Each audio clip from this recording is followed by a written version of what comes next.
रखे थे उसने बहुत कमेटी वमेटी सारी चीजें ये लेडीज ही भर रही है। क्या नाम था जी उनका? कन्हैया। अच्छा, कितनी उम्र थी? 27 से 28 वर्ष। शादीशुदा थे? हाँ जी। तो क्या वजह रही जो उन्होंने, ये उनकी मिसेज है? हाँ जी। अच्छा, तो क्या वजह रही? इनकी बहन के घर जाके उसने दंगा फसाद करा है। अच्छा। सबको धमकी दे के आया है कि मतलब मैं देसी कट्टे से ना सबको मार दूंगा। अच्छा। तो उसी के उस पे मतलब उन्होंने कंप्लेंट कर दी। कन्हैया? हाँ जी, कन्हैया की साली ने। अच्छा। अब वो उन्हें रात को अंदर रख लिया, बाहर नहीं भेजा और कल छोड़ा है। हमने ही छुड़वाया, इन्होंने ही जाके छुड़वाया और फिर उसकी बहन ले गई उसको अपने साथ और उसने ये काम कर दिया। अब किस हालत में मिली थी उनकी बॉडी? जो ये तो मुझे भी नहीं पता सर। ट्रेन से कटे हैं? हाँ जी। कहाँ पे कटे हैं? ये नहीं पता, हम अभी आए हैं। नहीं, बल्लभगढ़ में, फरीदाबाद में? फरीदाबाद सर। फरीदाबाद में। अच्छा, आप कहाँ के रहने वाले हैं? मैं बल्लभगढ़ से रही। बल्लभगढ़ से।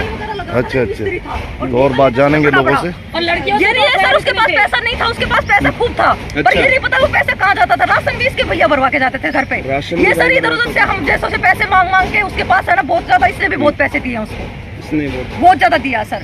आपका नाम भी लिखवा गया मगर? हाँ सर, कल रात कोई बात नहीं है सर, हमने कोई गलती नहीं करी है ना। कल रात को भी मेरे पास फोन आया था उसका, उसने बोला बहन तुम क्या चाहते हो? मैंने कहा था आप किरण को सुखी रखो, हमारी उसी में सुखी है। कह रहा मैं तो मरने जा रहा हूँ। हम सोचे सर वो शराब पीता है, रोज की रोज बोलता, तो आज भी ऐसे ही कर रहा होगा। खुदकुशी कैसे करी थी उसने? सर हमें तो बताया गया है कि वो ट्रेन के नीचे कब पता चला आपको? सर अभी सुबह फोन आया था मेरे पास, शायद 8 साढ़े 8 बजे हुए थे तब फोन आया था।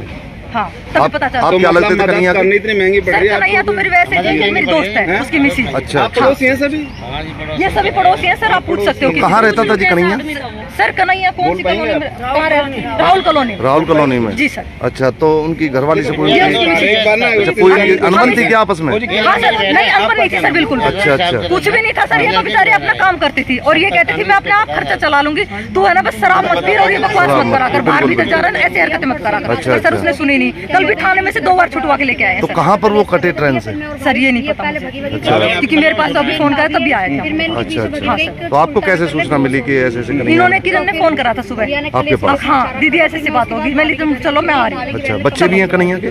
नहीं। अच्छा, शादी को कितने दिन हो गए जी? शादी को सर 12 साल हो गए। 12 साल हो गए? हाँ सर। अच्छा, ऐसा ठीक है। और भी जानेंगे लोगों से फरीदाबाद। क्या कलेश कही था कुछ? लड़कियों के चक्कर में थे, अफेयर के चक्कर में थे। आपके भाई थे? हाँ जी, मेरा भाई था। तो कन्हैया आपके भाई थे? कोई कब कंप्लेंट करी होगी इस मामले में? कई बार कंप्लेंट कर दी थी। घर पे ये रहते हैं ना, इसे पता है सारी बातें क्या होती है। फिलहाल यहाँ पे आपके भाई थे कन्हैया? अच्छा, घर में किस तरह का बिहेव था उनका? कैसे किस तरह से रहते थे घर में? लड़ाई दारू वारू पी के अब करने लग गए थे 2 साल से, वरना ऐसे नहीं थे पहले। अच्छा, 2 साल से कलेश कर रहे थे, अफेयर चला रहे थे। मतलब किस वजह को लेकर के? कोई मतलब बेरोजगार थे, कोई काम वगैरह नहीं करते? काम वाम सब था, एक संग कर्जा हो गया था उन पे, उन्होंने धीरे धीरे कर्जा ले लिया, कर्जा अपने ऊपर लिया, घर वालों को भी नहीं दिया कि कुछ घर मकान की बहन की शादी तो कर्जा लेके ऐसा उन्होंने क्या किया जो उन्होंने ऐसा कदम उन्होंने उठाया? बाहर सारे पैसे उड़ाए, जितने कमाए उतने अच्छा। उड़ाए। लड़कियों के पीछे, सिर्फ लड़कियों के पीछे बर्बाद था वो। अच्छा। जो भी होता कि अपनी बहन के लिए, माँ के लिए। माँ खुद परेशान थी, आज बोल रही है ये, माँ खुद परेशान थी। अच्छा, किसी के घर आप कुछ कहेंगे जी? क्या कुछ हिसाब किताब रहा आपके पतिदेव का? तो देख सकते हैं, पत्नी है, बोलने की हालत में नहीं है। भैया बता दें आपको, माँ के जैसे काली है ना, तो माँ को वो साथ लेके नहीं चलता था। ये कहता था मेरी तो माँ है ही नहीं है, मेरी माँ नहीं है, ये काली है, मेरी माँ नहीं है, इसकी हरकतें मेरी माँ जैसे नहीं है। ये कोठियों में झाड़ू पोछा करती है। मैंने कहा भाई कम से कम काम कमा के तो खा रही है, किसी का नुकसान तो नहीं कर रही है। कह रहा मैं खुद दूंगा इसको पैसे। देना कुछ नहीं था सर उसको, पर ये जो कमा के लाया ना वो भी उसी को दे दो, तब तो ठीक था। अभी तक पुलिस के द्वारा क्या कुछ कार्रवाई की गई है इसमें? बिल्कुल, पुलिस के द्वारा क्या कुछ कार्रवाई की गई है इस अभी तक? सर ये नहीं पता मुझे अभी। अच्छा, हाँ। तो आप परिवार के लोग क्या डिमांड करते हैं?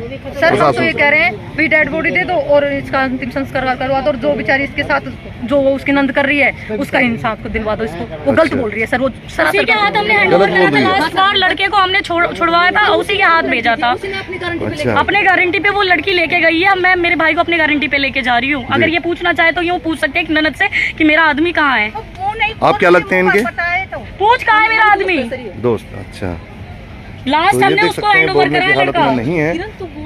ये देखें, महिला जो इनकी पत्नी है कन्हैया की, जो कि ट्रेन से कटकर जिनकी मौत हुई है, और वो कहीं ना कहीं आपको बता दें बोलने की हालत में नहीं है, और बार बार इनके जो दांत है वो बिछ रहे हैं। तो फरीदाबाद फिर जोड़ेंगे किसी अन्य खबर के साथ में, तब तक के लिए आप बने रहें हमारे साथ। नमस्कार।